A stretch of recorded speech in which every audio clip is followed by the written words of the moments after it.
Hey guys, okay, so this video is for anyone who is trying to school in the United States and you want an assistantship. Okay, so assistantship is just like the very broad term, like you have to be specific, and I think that this is one of the things that hinders people when they're emailing like department chair and someone in the department to like get assistantship, because you don't know the difference. Like, what's the difference between a research assistant, a graduate assistant, or a teaching assistant? Like, they have different meanings or different responsibilities or different descriptions. Okay, so when you're reaching out, you need to know specifically what exactly you want to do. Do you get? So in this video, I'll be explaining the differences. Okay, and I have my notes here. The first start with graduate assistantship. Okay, and what does that mean? That has nothing to do. It doesn't mean that, like, I mean, again, let me clarify. In some schools, all assistantships are considered as graduate assistantships. And in all honesty, they are all graduate assistantships because you're doing these assistantships at a graduate level. But they're very different responsibilities. For a graduate assistantship, okay, your role actually will involve more of an administrative support. So you're not teaching, you're not doing research. Your role is more administrative. So maybe you're like helping set up laboratories, okay, in the department, or you're providing technical assistance, or you're working as a front desk person in the graduate school, okay. That is like pretty much what your role will be as a graduate assistantship, as a graduate assistant. So it's just remember the word administrative support. That's what that is pretty much about. And you get a stipend. You still get, like, for some schools they pay teaching or research assistant more than graduate assistant, so you need to know the one that you want. The second one is research assistant, okay. And the research assistantship, from the name research, you already know that if you get this assistantship, the bulk of your work is going to be conducting research, right? The bulk of your work is that you will be conducting research under the supervision of a faculty member, or you will be supporting that faculty member in their research. For example, maybe they got funding for a kind of research, okay, or they got funding from the government to carry out a research.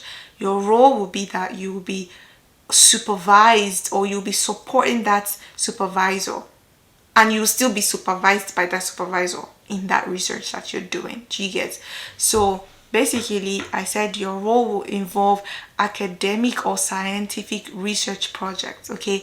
And what does that mean? So you could be maybe writing the literature review, or you could be collecting data, okay, or you could be analyzing the data, or you could be doing the research writing, and or you could be like presenting the research findings at conferences. Whatever it is, okay, you just need to be clear. That's why if you go check some department and you read the profiles of the professor, they would say, oh, I'm seeking students in with this research interest to support in this research that I'm currently conducting. So you need to do your diggings and findings so that you know the clear term to use when you're reaching out, okay. And the last one is the teaching assistantship. From the name teaching assistantship, you clearly know what this is, right? You're basically supporting a faculty member, right, with their teaching related tasks. So everything here is teaching related.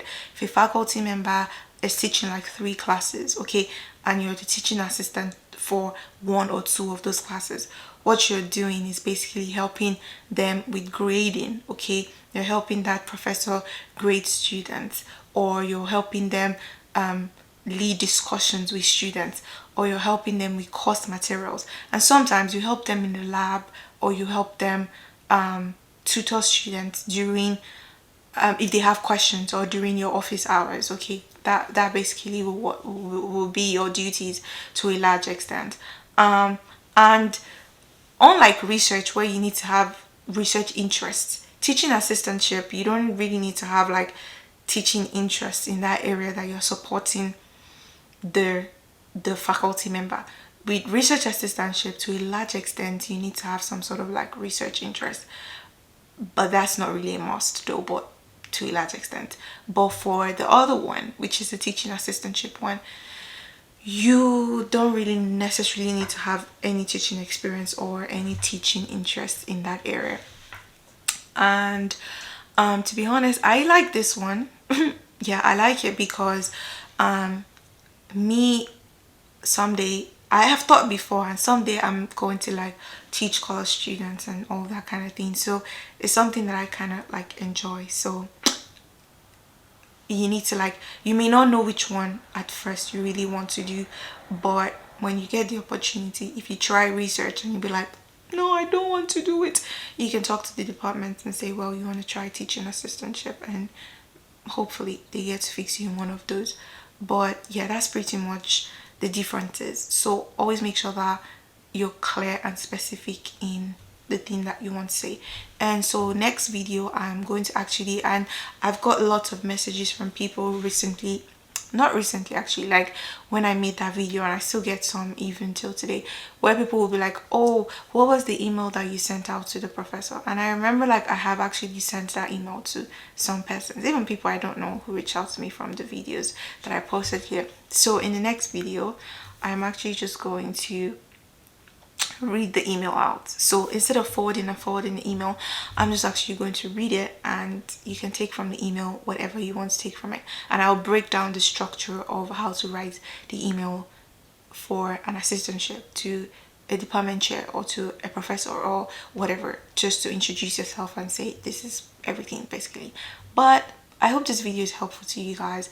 If it's helpful, please do well to like, subscribe, and share with your friends, and I'll see you in my next video. Until then, I wish you the very best. Bye.